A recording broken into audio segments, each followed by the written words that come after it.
For those of you who are married, 결혼하신 분들은 when you take your wedding vows, 결혼 서약을 하셨을 때 you say, in sickness and in health, 아플 때나 건강할 때나 till death do you part.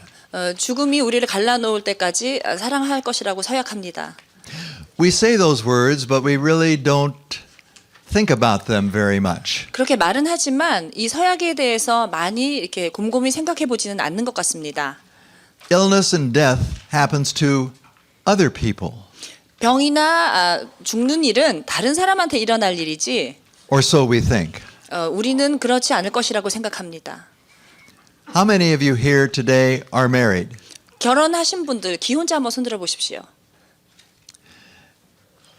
At some time in your life, 사시다가 한 번 정도는 either you or your spouse will die. 여러분이나 배우자가 돌아가시죠.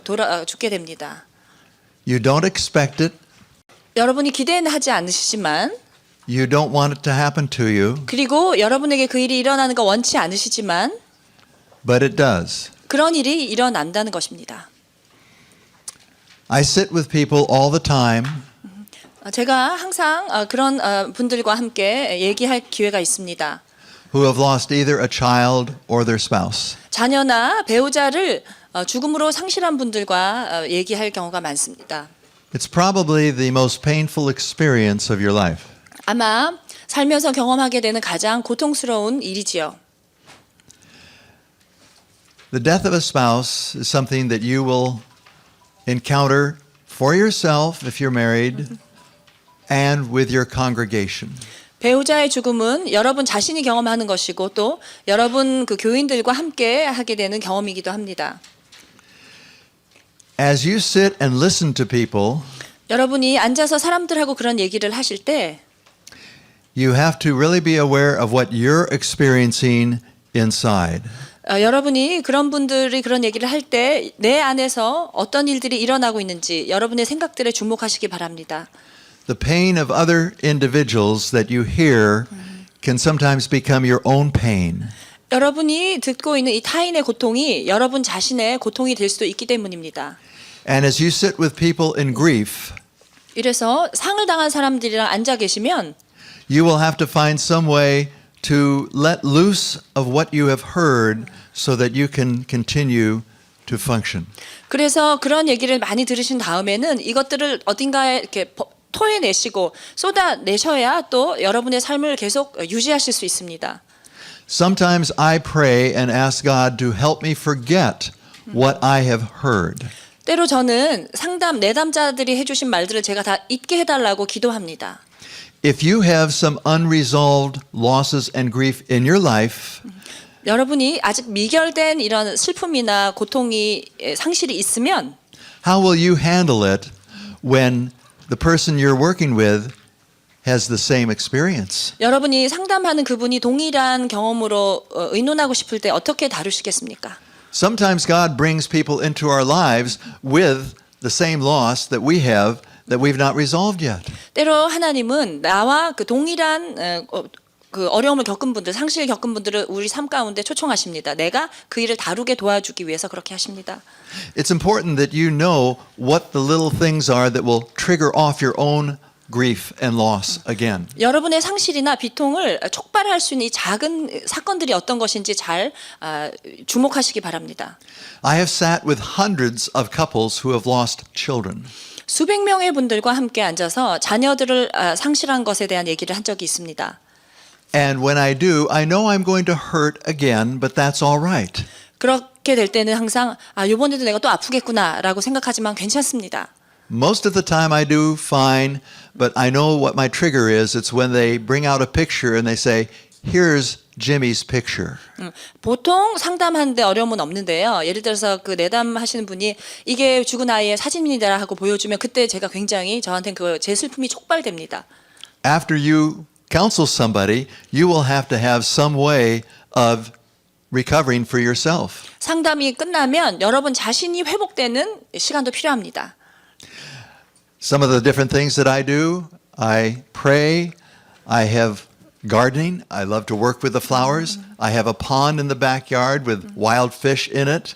I have my animals. I have other people that I talk to. 저는 보통 기도로 해소하고 꽃을 좋아하기 때문에 정원 가꾸는 것도 하고 연못에 또 그 물고기들을 보기도 하고 또 동물들을 좋아하고 친구들을 만나기도 하지요. I went to New York on 5 occasions after 9/11 to minister back there doing grief recovery seminars and debriefings.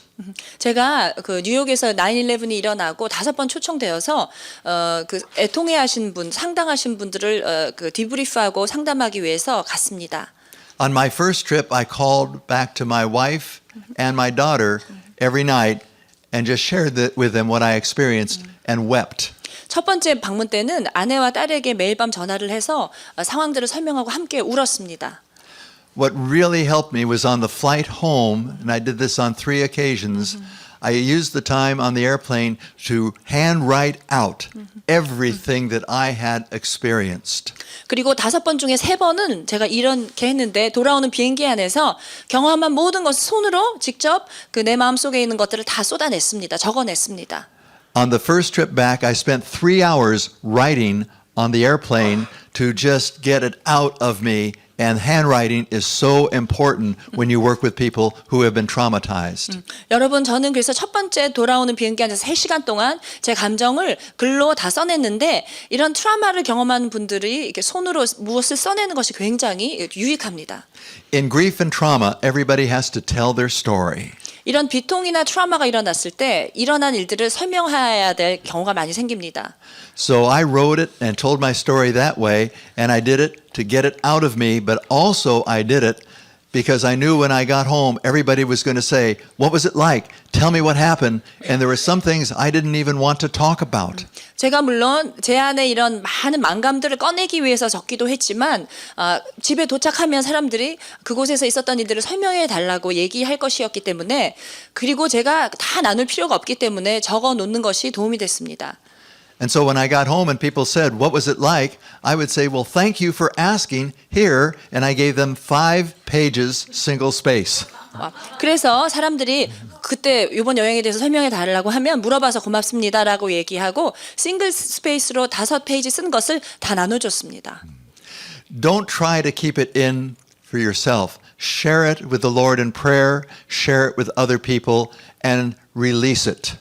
여러분 자신만이 그것들을 갖고 고민하지 마시고 주님과 나누시고 사람들과 나누셔서 그것들을 다 배출해내시기 원합니다. With the death of a spouse, 배우자가와 사별했을 때 you have to find out how the person died. Was it a slow death and it was anticipatory grieving, or was it a sudden shock, an accident, or was the person in the car with them and actually saw them die? 그래서 배우자가 죽었을 때는 이것이 예상되었던 죽음인지 천천히 죽음을 향해 가고 있었던 것인지 돌발사인지 쇼크인지 아니면 교통사고 같은 것이 나서 내가 옆에서 배우자가 죽는 것을 보게 되었는지 이런 디테일들이 중요합니다. The first 5 months after my wife died were the terrible months. 아내가 죽고 처음 5개월은 굉장히 끔찍했습니다. I would walk through the house 제가 집안을 걸어 다니고 and I felt I am without. 내가 무엇인가 빈 것을 부재함을 느꼈습니다. It was like there was a hole in my life. 제 삶에 큰 어떤 구멍이 생긴 것 같았습니다. I went through the motions of doing things, 제가 정말 일상생활은 해나갔지만 but it wasn't the same. 예전과 같지 않았습니다. I went back into ministry in 2 weeks, 2주 후에 사별 2주 후에 사역으로 이제 다시 돌아갔습니다. teaching and counseling, and I put my mind and my left side of my brain away from my emotions. 제가 계속 티칭과 카운슬링을 하면서 좌뇌를 가능하면 감정과 만나지 않게 하기 위해서 분리하려고 애썼습니다. And after I finished, then I would go back to my right side and I would come unglued. 그래서 티칭이나 카운슬링이 끝났을 때는 우뇌 쪽으로 가서 제가 힘든 감정들을 또 경험하곤 했습니다. What helped me so much was the journaling. 저에게 도움이 됐던 것은 일지를 쓰는 것이었습니다. I wrote and wrote and wrote each day. Sometimes I would sit on the floor and write and I would cry and wail, and my dogs would come running in to see what was wrong with me. 제가 바닥에 앉아서 이렇게 글을 쓰다 보면 눈물을 흘리면 이제 강아지들이 와서 무슨 일이 있는지 궁금해하고 위로해 주려고 했습니다. If you've not been around those who have lost children or spouses, it's important that you read and you learn. And if you read the reflections, you will understand the journey. And it's so important that we have a lot of books that we understand because we need to pass on books to the individuals. 여러분이 이런 사별하신 분이나 자녀를 상실한 분들의 이 삶을 이해하지 못하신다면 이 여정을 이해하는 것이 중요하기 때문에 이러한 책들, 그런 것들을 묵상하면서 적은 책 같은 것들을 전해주시는 것이 참 도움이 됩니다. The book that you have in your language, Experiencing Grief, is one we give to everyone who has lost any loved one. 그래서 사랑하는 사람과 사별한 분들에게는 미국에서는 이 마음껏 슬퍼하라로 번역된 이 책을 모든 사람에게 나눠줍니다. When you hand them a book, be sure you say to them, here is a book, and I just suggest that you read it when you're ready. And when you read it, if you don't remember anything after reading it once or twice, you're normal. 책을 줄 때는 꼭 이 말을 붙이십시오. 이 책을 읽을 준비가 될 때 읽으시고 그리고 한 번, 두 번 읽어도 이 책의 내용이 하나도 기억나지 않을 수 있는데 그것이 정상적이라고 얘기해 주십시오. People in grief don't remember things well. 예, 비통 가운데 있는 분들은 기억력이 좋지 않습니다. Sometimes when the spouse dies, the remaining spouse delays their own grief. 이 사별한 배우자를 두신 분들은 많은 경우에 비통하는 것을 지연시킵니다. They do this because they have to continue to work to make the money or because there are children. And so they try to take care of the children and help them out, but they put their grief on hold and they have to get back to it and face it. And that will be your job to help them do that. 그래서 이분들은 삶을 계속 영위해 나가야 되기 때문에 직장 생활도 하고 자녀들을 챙겨야 되니까 이것을 잠시 이렇게 멈춤을 하고 정지를 하고 다루지 않는데 여러분의 일은 이분들이 다시 이것들을 다 프로세스하도록 비통을 다시 경험하도록 도와주셔야 합니다. Support. 지지가 중요합니다. The 10-day syndrome. What do I mean by the 10-day syndrome? 10일 증후군이 무엇인지 설명해 드리겠습니다. In newscasting, the news is there for maybe 10 days, and after that, it's not news anymore. 예, 보통 뉴스는 10일 정도가 뉴스지 10일이 지나면 더 이상 그것이 뉴스가 아닙니다. Whether it's a tsunami or an earthquake or something major, after about 10 days, it begins to drop out of the newspaper and something else takes its place. 네. 그래서 지진이나 쓰나미 같은 것이 일어났을 때도 10일이 지나면 더 이상 뉴스가 되지 못한다는 것입니다. Well, the 10-day syndrome also applies in grief. 비통에도 이 10일 원칙이 적용됩니다. Many times people are around for maybe 10 days and then they begin to disappear. 보통 사람들은 10일 정도는 옆에서 많이 지원해 주지만 그 다음에 많이 빠져나갑니다. Sometimes it's longer, such as being around for 3 months, but after 3 months, people begin thinking, well, it's been 3 months, you ought to be on your way now. 어떨 때는 3개월까지도 지속이 되지만 보통 사람들의 생각은 이제 3달 됐으면 좀 자립하시면 좋겠다고 생각합니다. Keep in mind, though, that at 3 months, grief usually intensifies as if you had just experienced it that last week. It comes back with a greater intensity at 3 months. 중요한 것은요. 3개월이 되면 마치 그 사건을 지금 막 경험한 것처럼 더 강화돼서 심화되어서 3개월째 다른 파도가 온다는 것입니다. And at 1 year, it usually comes back just like you had recently experienced it. 또 1주년이 됐을 때 이 비통은 다시 반복됩니다. Some of the major problems that people will experience are 이때 사람들이 주로 경험하는 어려움들이 이러한 것들이 있습니다. secondary losses, which I will come back to and talk about with you. 2차 상실이라는 것이 있는데요. 이것은 다시 제가 부연 설명하겠습니다. Financial. 예, 재정의 어려움이 다가옵니다. As you work with individuals, let's say a wife has lost her husband. 예, 남편과 사별하게 된 아내를 상담한다고 한번 생각해 보십시다. she's in grief, she can't think, but financially, what's going to happen to her? 이 아내가 비통 가운데 있어서 생각도 제대로 할 수 없지만 재정적으로 앞으로 어떤 일이 생기겠습니까? You will need to talk with her about finances, compensation, life insurance, investments. And if this is not your area of expertise, there needs to be somebody in your church that can work with them and help them along at this time. 그래서 이분이 보상을 받을 수 있으면 보상 문제나 생명보험이나 또 투자할 수 있는 것이나 재정에 대해서 구체적으로 도와주시고 여러분의 분야가 아니면 교인 중에 이 재정의 전문가가 계시면 같이 연결해 주시면 좋습니다. Do you have any idea as to what funerals cost today? 여러분 지금 현재 그 장례식 비용이 얼마 드는지 아십니까? We're talking anywhere from $6,000 to $10,000. 지금은 600만 원에서 1,000만 원 가까이 비용이 듭니다. Do you know what it costs for the obituary in a newspaper?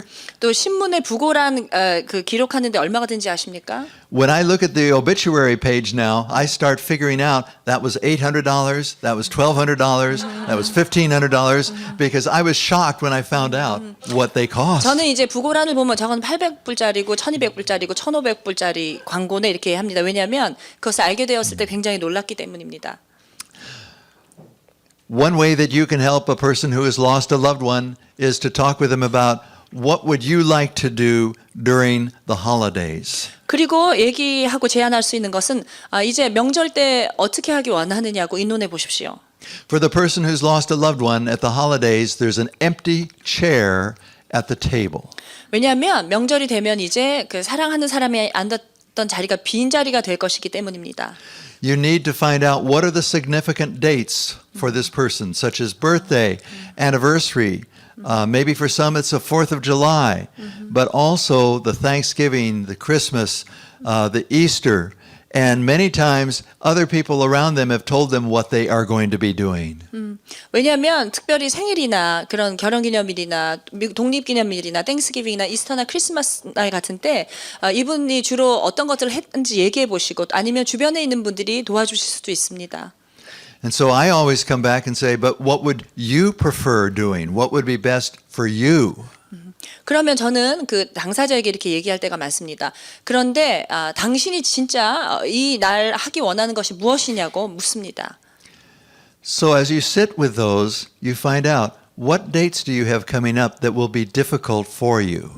그래서 앉아서 앞으로 이제 오면 그런 날들이 어떤 날들인지 얘기해 달라고 해서 같이 한번 의논하고 어떻게 하면 좋겠느냐고 얘기하면 좋겠습니다. And you may have to help them figure out what to say to other people so that they aren't overwhelmed by, well, you need to come and spend all day with us. 그래서 이분과 미리 의논하셔서 친척이나 아는 사람들이 이날에는 우리 집에 와서 하루 종일 있자고 이렇게 얘기할 때 제안할 때 이 사람이 어떻게 대처할 수 있는지 그 대답들을 미리 준비하도록 하면 좋습니다. There's something else that we need to address as well, because sometimes in our culture there are so many where they are in blended families. What happens when an ex-spouse dies? 그래서 지금은 많은 재혼 가정들이 많기 때문에 이전 배우자가 죽을 때가 있습니다. This becomes very awkward sometimes. 이게 참 묘한 경우가 됩니다.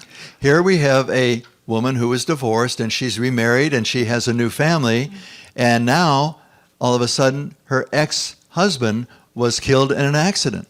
재혼한 여자가 이제 새 남편과 살고 있는데 이혼해서 옛날 남편이 교통사고를 당해서 갑자기 돌연사를 하게 됩니다.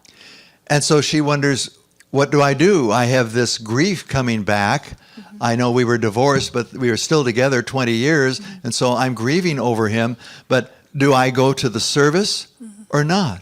그런데 이분이 이혼은 했지만 이전에 20년을 함께 살았기 때문에 그 소식을 듣고 슬퍼요. 그런데 내가 그 사람 장례식에 가야 할지, 그 장례 예배에 가야 할지 질문하고 있습니다. 마음속으로. Maybe she's still angry at her ex-husband, but the children still love their daddy. They want to go to the funeral, but she doesn't want to go. 그런데 아니면 이혼해서 재혼한 여자가 아직도 남편한테 화가 났지만 아이들은 아버지를 여전히 사랑해서 장례 예배에 너무 가고 싶어 합니다. Maybe she's concerned as to how the other relatives of her ex-husband are going to respond. What would they say? Do they want her there? 그리고 아니면 이 여자분은 이전 친척들이 어떻게 생각할지가 굉장히 의식되세요. 가는 것이 옳을지 안 가는 것이 옳을지 고민합니다. What if her ex-husband was paying $1,500 a month child support and now he is gone? 이 남편이 매달 1,500불씩 아이들 그 양육을 위해서 돈을 주고 있었는데 이제 이것이 사라졌습니다. 어떻게 하면 좋겠습니까? These are some of the difficult things that you have to talk about and deal with when a former spouse dies. 그래서 이전 배우자가와 사별하게 됐을 때는 이러한 것들을 다 알고 계셔야 합니다. Now let's go back and look at what we call secondary losses. 자, 지금은 2차 상실을 한번 살펴보겠습니다. Many times we say, well, that person lost their spouse. 많은 경우에 배우자가 죽은 것이라고 얘기합니다. But they didn't just lose a spouse. 그런데 단순히 배우자가 죽은 것이 아닙니다. Because their spouse is gone, that means there's many other losses because they're not there anymore. 배우자가 사라졌기 때문에 거기에서 파생되는 많은 부차적인 상실들이 있다는 것이죠. And so we call these secondary losses. 그래서 우리는 이것을 2차 상실이라고 명칭합니다. Well, let's look at the different secondary losses. 제가 준비한 2차 상실들을 보여드리겠습니다. Friend, 친구가 없어지고요. provider, 공급자가 없어지고 handyman, 수리공이 없어지고 cook, 요리사가 없어지고 lover, 연인이 없어지고 bill payer, 청구서 지불하는 사람이 없어지고 gardener, 정원사, laundry person, 세탁하는 사람, companion. 동반자. Is that all? 그게 다일까요? No. 그렇지 않습니다. Confidant, 안전한 사람, 비밀을 나눌 수 있는 사람이 없어졌고 sports partner, 운동 파트너가 없어졌고 mentor, 멘토, checkbook balancer, 예, 수표책을 정산해 주는 사람, prayer partner, 기도 파트너, mechanic, 정비공, source of inspiration, 영감 또는 통찰력의 근원, identity. 내 정체성이 사라지고 I remember after my wife died, I received something in the mail that had my name and then the word widower. 제가 메일을 아내가 죽고 이제 우편물을 받았는데 거기서 처음 접했던 단어가 호라비라는 단어였어요. I did not like that word. 그 단어가 참 싫더라고요. I thought, how dare they say that? 어떻게 감히 나한테 이런 단어를 사용하는가 이렇게 생각했습니다. But you do lose your identity. You're no longer a wife. You're no longer a husband. 그러나 이제 더 이상 여러분이 아내가 아니고 남편이 아닐 수 있어요. 그런 정체성이 생기는 것입니다. Now, is this 없어지고. all the losses? 이게 단가요? No. 더 있습니다.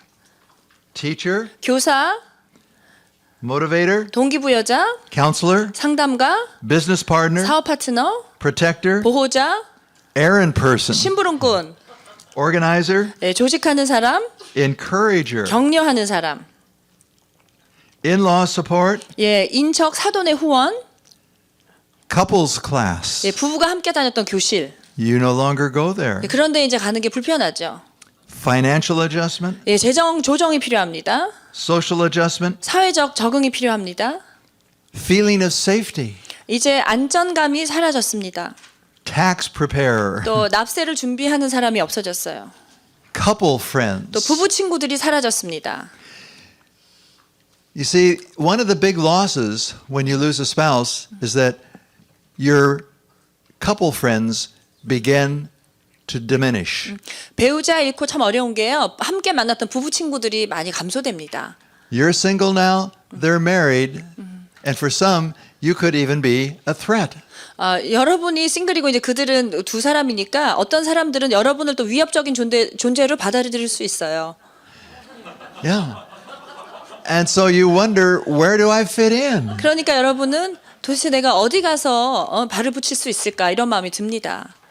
You don't like to go out to dinner alone. 저녁 먹으러 혼자 가는 거 참 싫고 And so there's a lot of social adjustments that they go on there. You wonder, I don't know where I fit.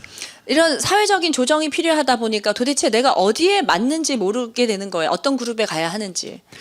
It is so important in your churches that you have grief share.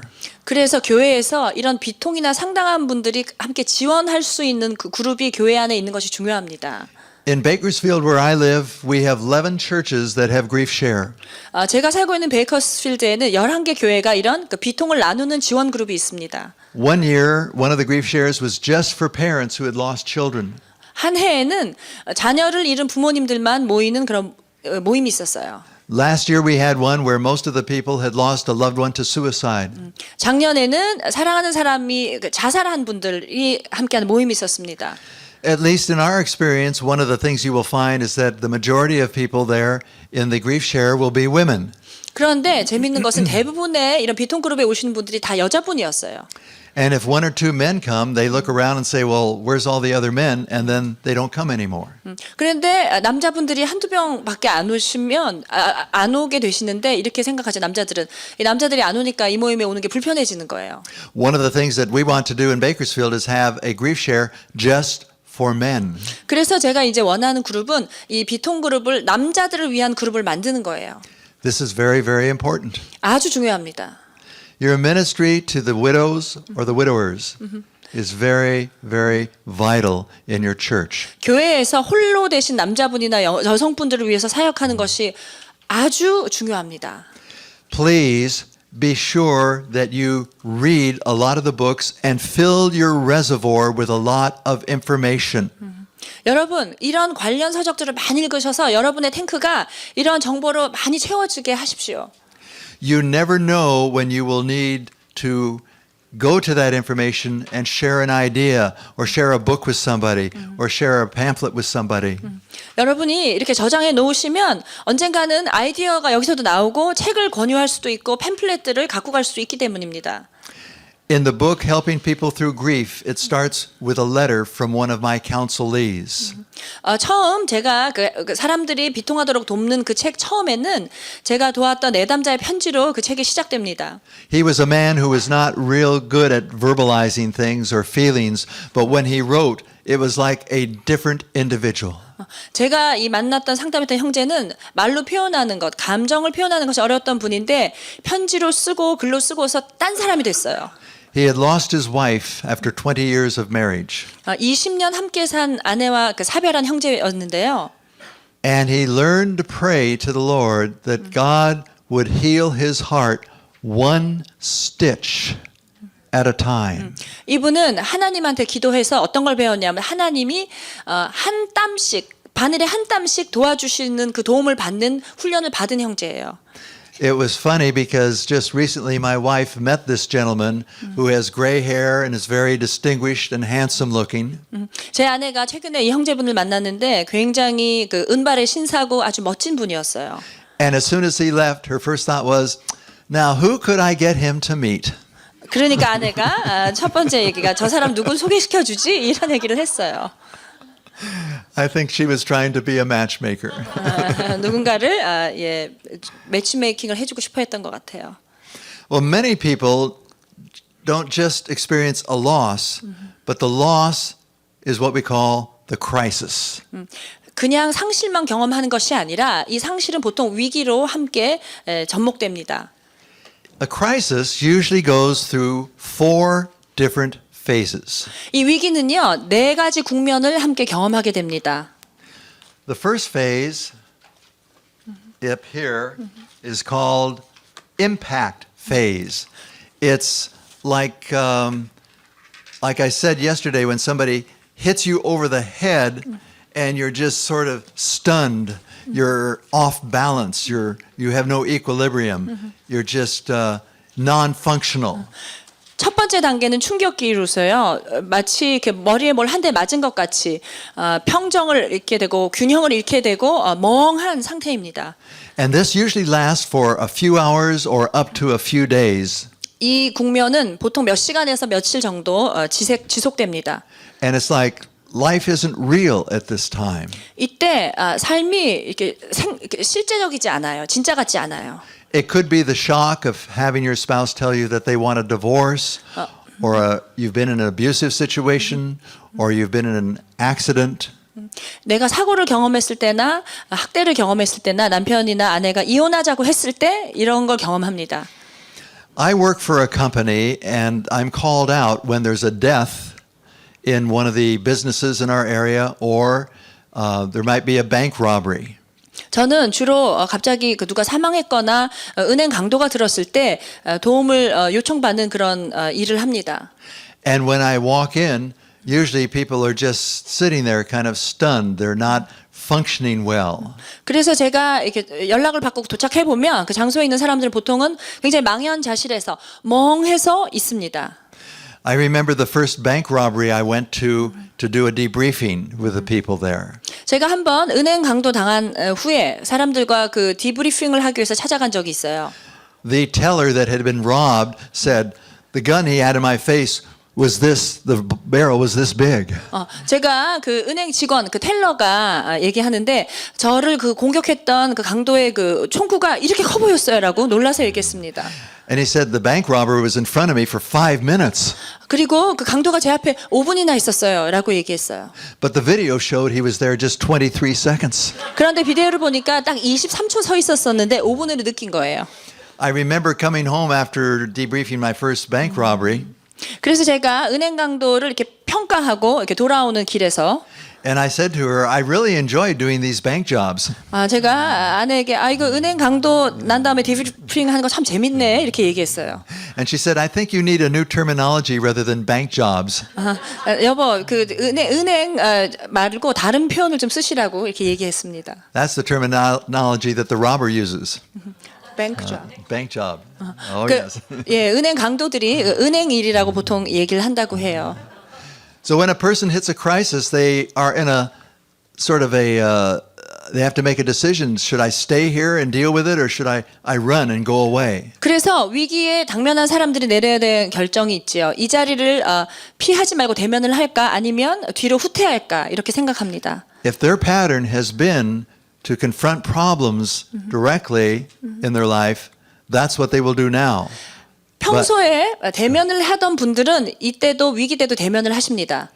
But if they have a pattern of withdrawal and avoidance, that's probably what they're going to do here as well. 그러나 이전에 후퇴하고 피하셨으면 아마 위기 때도 그렇게 하실 거예요.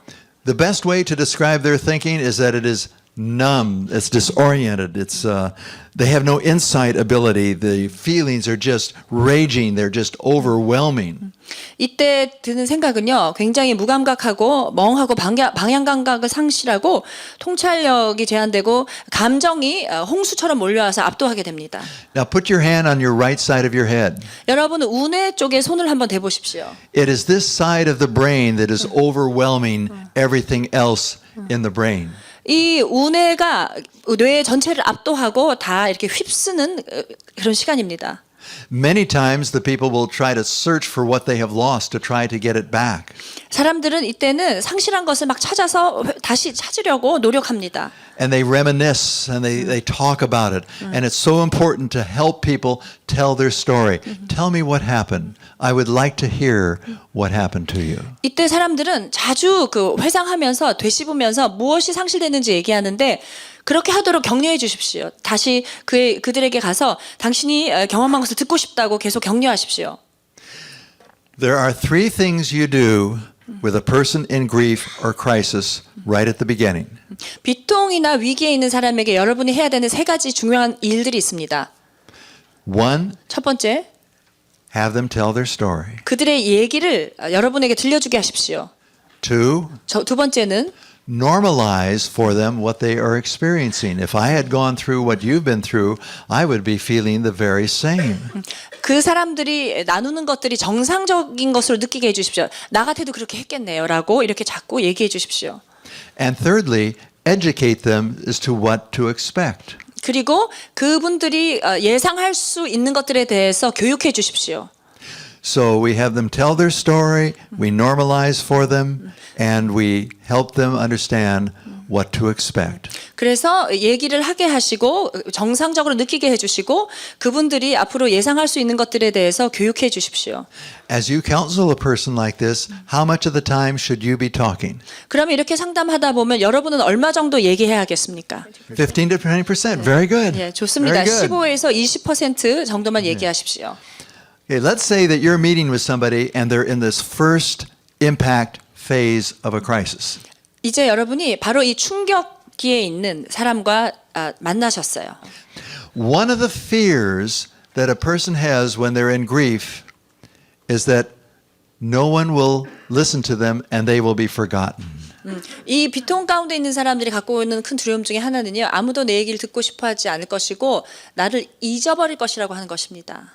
Not only are they afraid of being forgotten, their big fear is that their loved one will be forgotten. 지금 이 일을 당한 내가 잊혀지는 것보다 더 두려운 것은 죽은 그 사람이 잊혀질까 봐 더 두려운 것이죠.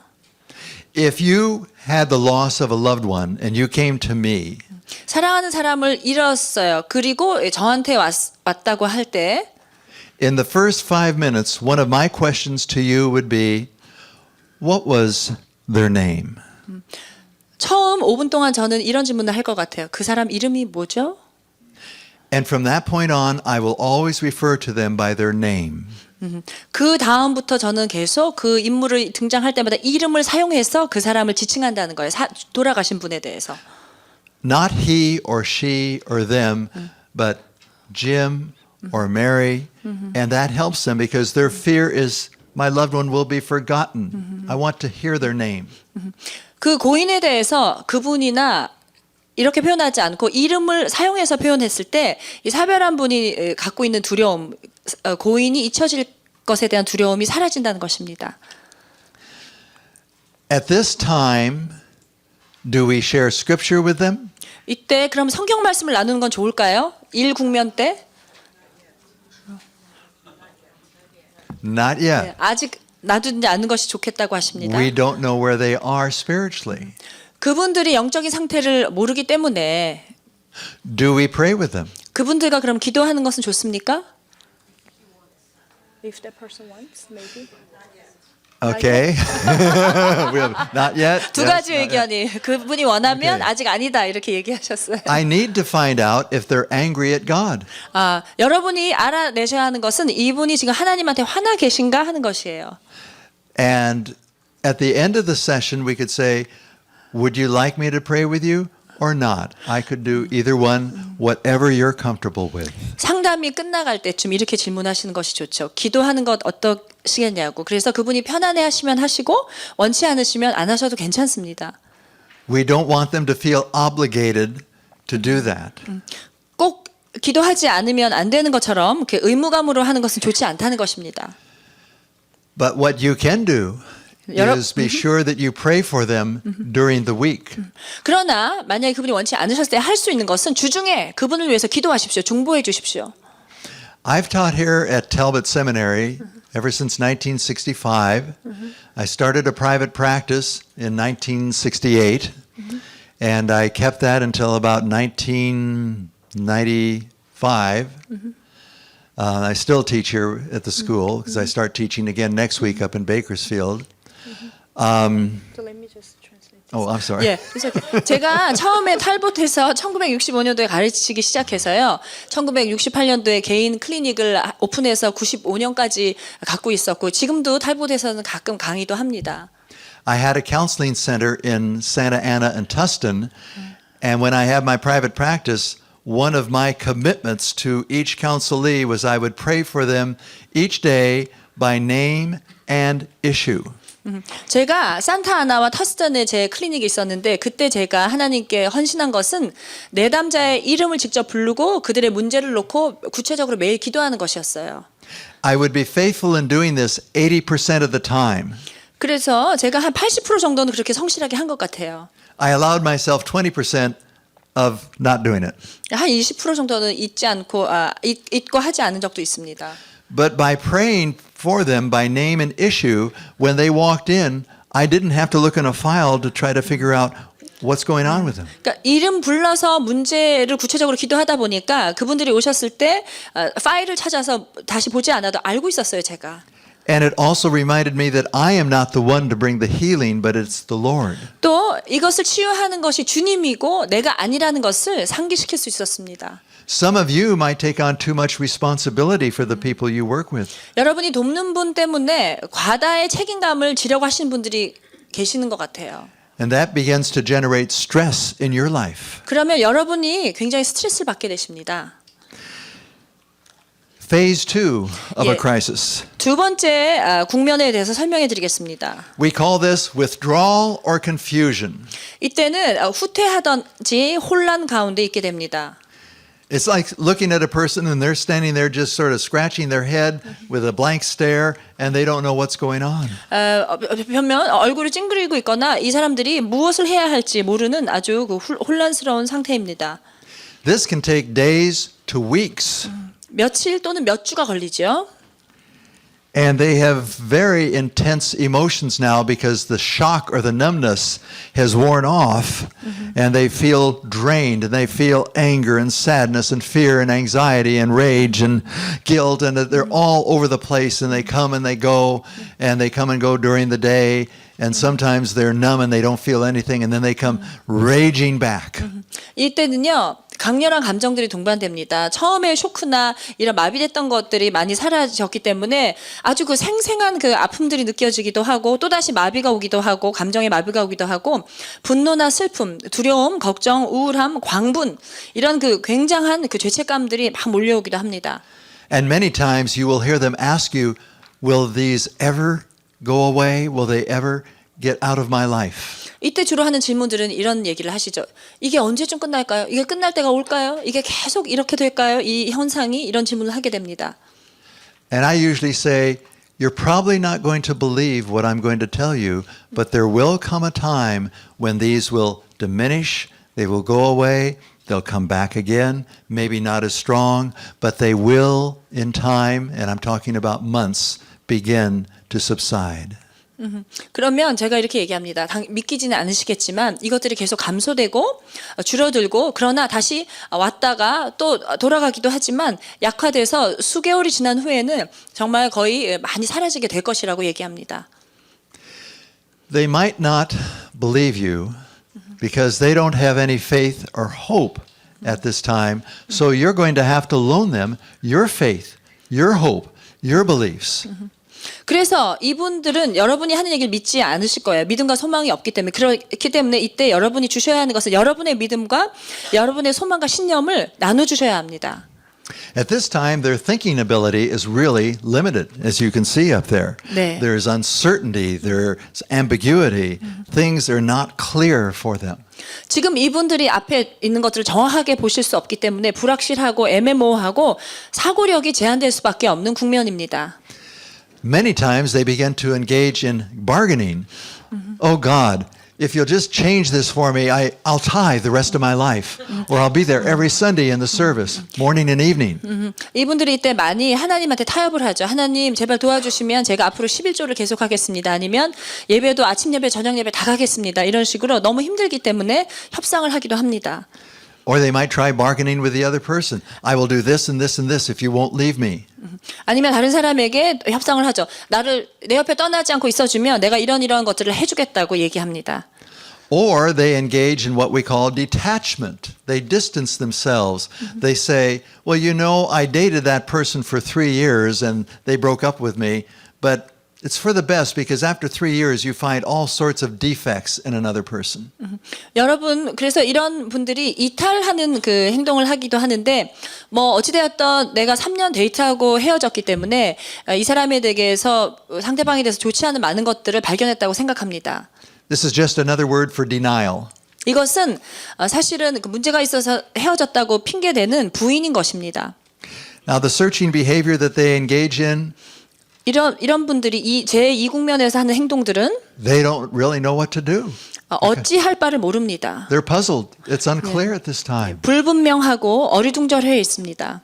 What they need from you at this point is what you did at the first phase, but now start to talk to them about what did you try before that worked? What have you done before that was helpful? And get them to think about positive steps that they have taken before and put those into action. 지금은 처음 국면처럼도 도와주시지만 여러분이 질문하셔야 하는 것은 이전에 해서 잘 도움이 됐던 것이 어떤 것이 있습니까? 그래서 생각하도록 도와주셔야 되고요. 이전에 이 사람들이 택했던 긍정적인 일들에 대해서 행동들에 대해서 다시 이분들이 이것을 적용하도록 격려하셔야 합니다.